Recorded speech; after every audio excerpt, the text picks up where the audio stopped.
Hi everyone, my name is Ruchin and I welcome you to your PDF. So I have a very important announcement to make. So today we are going to start a new batch for GATE 2022 for civil engineering, and we are starting with RCC, reinforced cement concrete. Now in this subject, what actually we will be covering and when it will start. So it will be starting at every day from 9 p.m. onwards. Okay, this will be a premiere. All right, and the topics that will be covered will be discussed to you, and what you need to do is you need to take a pen and a copy and please make proper notes while studying so that it helps you in retaining everything. Now what else will be covered? We'll be covering topics, complete subject will be covered. Apart from that, we'll be taking interview questions as well, because you will be studying this RCC for the point of view of doing either MTech or PhD or for going for PSUs or engineering services anywhere. So interview are a must. So the number of questions related to interview will be taken care of. Apart from that, we'll also look at what are the projects that you can make if you are studying RCC. Okay, projects related to RCC. This will be useful for third year and final year students. Also, we are exploring some abroad opportunities. Like if you are from BTech student, then what are the abroad opportunities for doing internship?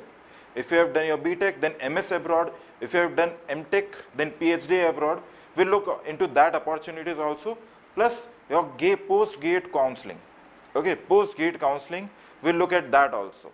So this is not just conventional RCC for GATE we are studying. We are taking care of complete career. Okay, your complete career. So hold tight, make notes, do proper calculation, and I wish you all the best for your exam. Thank you. Hi everyone. So in the previous lecture, we have seen what is the concept of analysis of singly reinforced beam, कि उसे किस तरीके से design करते हैं WSM से. अब हमें इसका एक न्यूमेरिकल करना है. हम इसके ज़्यादा न्यूमेरिकल्स की प्रैक्टिस नहीं करेंगे, जस्ट जो कॉन्सेप्ट पढ़ेंगे उसका एक न्यूमेरिकल, वो भी इसलिए ताकि आप जस्ट कॉन्सेप्ट को थोड़ा अच्छे से समझ सको. एल्स बाकी इसमें न्यूमेरिकल्स की ज़रूरत नहीं है, since exam point of view से ये इंपॉर्टेंट नहीं है, एग्जाम में क्वेश्चन नहीं आएगा, बट कॉन्सेप्ट समझना ज़रूरी है, तभी हम लोग LSM में आगे बढ़ पाएंगे. इसलिए हम लोग इसका सिर्फ एक क्वेश्चन करेंगे. तो क्वेश्चन लिखना है.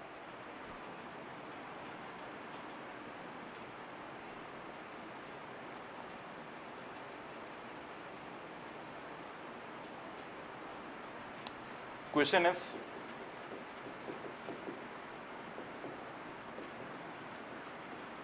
find the resistance of a beam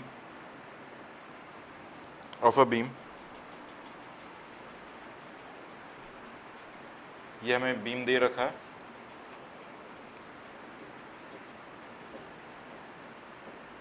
(400 mm is width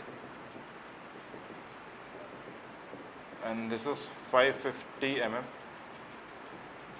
okay, this is, यहाँ पे ऐसे करके लिख लेते हैं.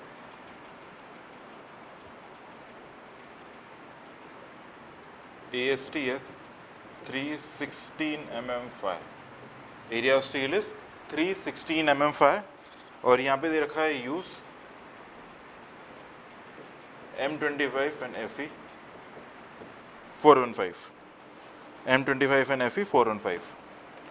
चलिए, ये क्वेश्चन है, हमें निकालना है what is the moment of resistance of the beam. बहुत सिंपल क्वेश्चन है, कुछ भी ऐसा खास खतरनाक क्वेश्चन नहीं है, बहुत सिंपल है. देखो, अब सबसे पहले हम लोग क्या करते हैं, पहले कुछ कैलकुलेशन स्टफ कर लेते हैं. सबसे पहले अगर आपको M25 दे रखा है तो सिग्मा CBC हो जाएगा 8.5. ओके, जिन्होंने प्रीवियस लेक्चर नहीं देखा है उन्हें कुछ समझ में नहीं आएगा, so please go and watch the previous all the lectures. Starting से लेके अभी तक के लेक्चर देखोगे तब जाके ये चीज समझ में आएगी. सिग्मा ST कितना होना चाहिए, 230 MPa. ठीक है, 230 मेगापास्कल. जिन्होंने नहीं देखा है वापस से बोल रहा हूँ, देखना पड़ेगा तभी समझ में आएगा. अब देखो, मोमेंट ऑफ रेजिस्टेंस निकालना है. सबसे पहले मान लेते हैं कि ये हमारा डेप्थ ऑफ न्यूट्रल एक्सिस है x से. ओके, तो यहाँ पे हमें ये कैसा दिखेगा, 400. अभी के लिए इसको बोल देते कि ये 400 नहीं, इसको हम लोग b लेके चलते हैं, थोड़ा आसान रहेगा. And this is M A S T, ठीक है, अभी इसको एम ए एस टी बोलते हैं। अब यहाँ पे हमें कैलकुलेशन करना है what is the value of M, 280/3 sigma C B C. अगर आपको याद नहीं रहता है तो ऐसे भी निकाल लो, 3 इंटू 8.5। एम का वैल्यू नियरली कुछ आना चाहिए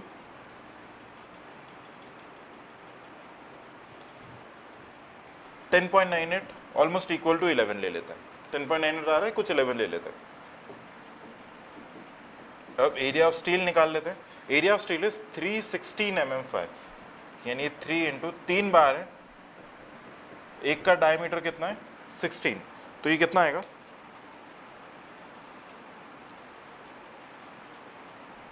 602.88, ओके 602.88 mm², ओके। अब यहाँ पे हम लोग स्टेप 1, अब सिंस आपको ज़्यादा मुश्किल नहीं होगा, हम लोग क्या करते हैं यहाँ पे स्टेप 1 कर लेते हैं। Step 1 is find X A, ठीक है, find X A. X A कैसे आएगा, b into X A by 2 that is equal to M A S T into D minus X A, ठीक है। अब b हमारे लिए है 400 into X square by 2, this is equal to 11 into 602.88, D is 550 minus X A, this is 200 X A square. मैं भी आप लोगों के साथ में सॉल्व करूंगा, प्लीज कैरी ऑन करें, एक्स ए का वैल्यू निकालें। एक्स ए कितना आता है,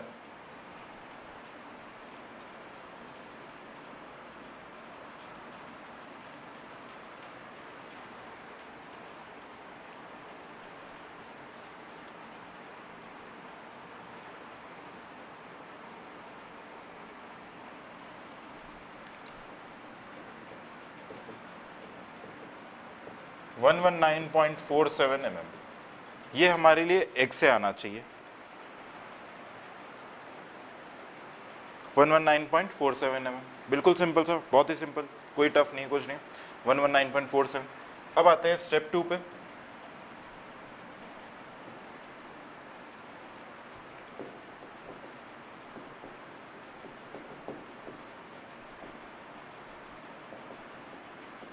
कैलकुलेट एक्स सी।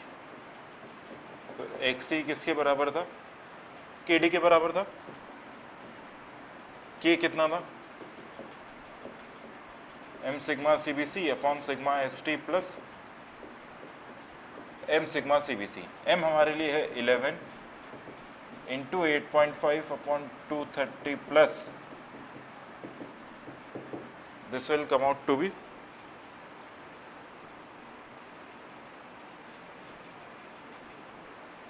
0.289, ओके 0.289। तो एक्स सी कितना आएगा 0.289 इंटू 550, तो ये हमारे लिए आएगा 158.96 mm, 158.96 mm। एक्स ए हमारे पास में कुछ आया था 119.47 mm, करेक्ट। एक्स ए हमारे पास ये आया, एक्स सी हमारे पास में ये आया। स्टेप 3 में हम लोग क्या करते हैं, we compare X A and X C. Step 3 में हम लोग क्या करते थे, we used to compare X A and X C, okay. अब एक्स ए और एक्स सी, यहाँ पे क्या दिख रहा है मुझे, एक्स ए लेस देन एक्स सी दिख रहा है 119.47, 158.96 कम दिख रहा है, that is it is an under reinforced section, okay, this is an under reinforced section। under reinforced section है तो T equal to sigma S T हो जाएगा, C less than sigma C B C हो जाएगा, correct. T equal to sigma S T and C less than sigma C B C हो जाएगा, okay. अब देखो, अब इसका निकालते हैं मोमेंट ऑफ रेजिस्टेंस। मैं आपको दोनों साइड से निकाल के बता रहा हूँ, तो इसके लिए ये सारा हटा देते हैं कैलकुलेशन, इन सब की हमें कोई ज़रूरत नहीं है। और पीछे पेज पे आते हैं, एंड आई गेस हमें इसकी भी ज़रूरत नहीं है।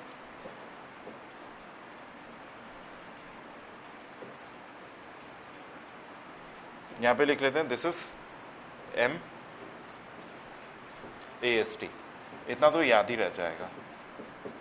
ये सेक्शन हमें दिख रहा है अंडर इन्फोर्स्ड, ये सब कुछ हटाते हैं तो मैं आपको अच्छे से समझा पाऊंगा।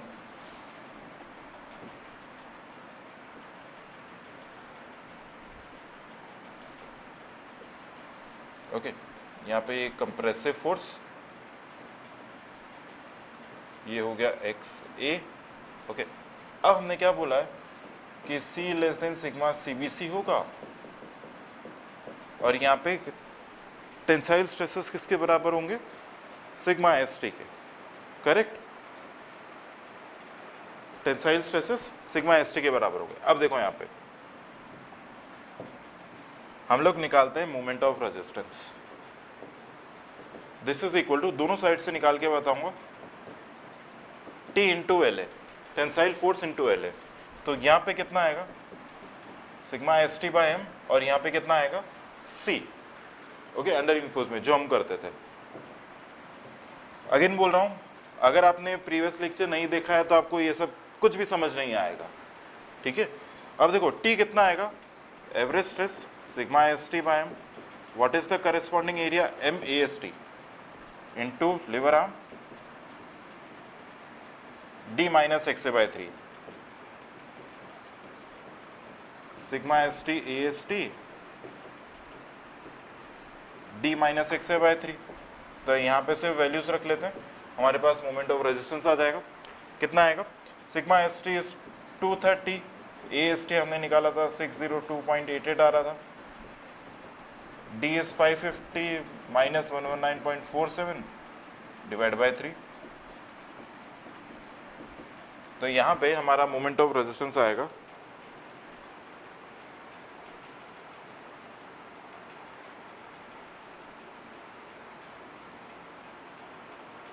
70.7 किलो न्यूटन मीटर। आपको 70.7 इंटू 10⁶ कुछ आ रहा होगा, ठीक है? 70.7 into 10⁶, that is Newton mm। हमें चाहिए किलो न्यूटन मीटर में, तो डिवाइड बाई 10⁶ कर दिया। यहाँ से मुझे मोमेंट ऑफ रेजिस्टेंस आ गया फ्रॉम टेंशन साइड। अब देखो, वही मोमेंट ऑफ रेजिस्टेंस हम लोग क्या निकालेंगे? फ्रॉम द कंप्रेशन साइड, और आंसर सेम होगा। देखो, moment of resistance from the compression side क्या लिखेंगे? Compressive force into lever arm. Compressive force कितना है? Average stress into corresponding area into lever arm D minus XA by 3। समझ में आ रहा है? सब कुछ है, बस यहाँ पे C नहीं है। तो C निकालने के लिए, टू कैलकुलेट C, हम लोग नेक्स्ट पेज पे C को कैलकुलेट कर लेते हैं। C को कैसे कैलकुलेट करेंगे?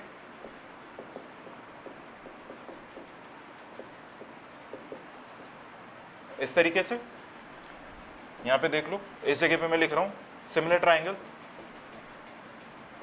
C upon XA, this is equal to sigma ST by M divided by D minus XA। C निकालना है, XA 119.47, सिग्मा ST is 230 by 11 divided by 550 minus 119.47। और ध्यान रहे, ये जो C आएगा, ये जो हमारा सिग्मा CBC है 8.5, उससे कम आना चाहिए।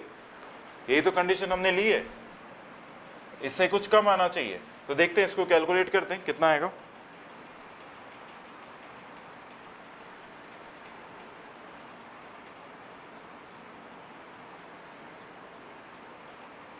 ये आपको आना चाहिए 5.8 न्यूटन पर mm स्क्वायर, जो ऑब्वियसली 8.5 से अगर कम आ रहा है तो ठीक है, इट इज फाइन, अच्छा है, सही है। अब बस यहाँ पे मोमेंट ऑफ रेजिस्टेंस में इसको रख देते हैं और हमारे पास वैल्यू निकल आएगी। C/2 VXA into lever arm is D minus XA by 3। बिल्कुल भी स्टेटमेंट को याद नहीं करना है, प्रैक्टिस करते करते अपने आप याद हो जाएगा। 119.47, D is 550 minus divide by 3। तो यहाँ से मोमेंट ऑफ रेजिस्टेंस हमारे पास कितना आएगा,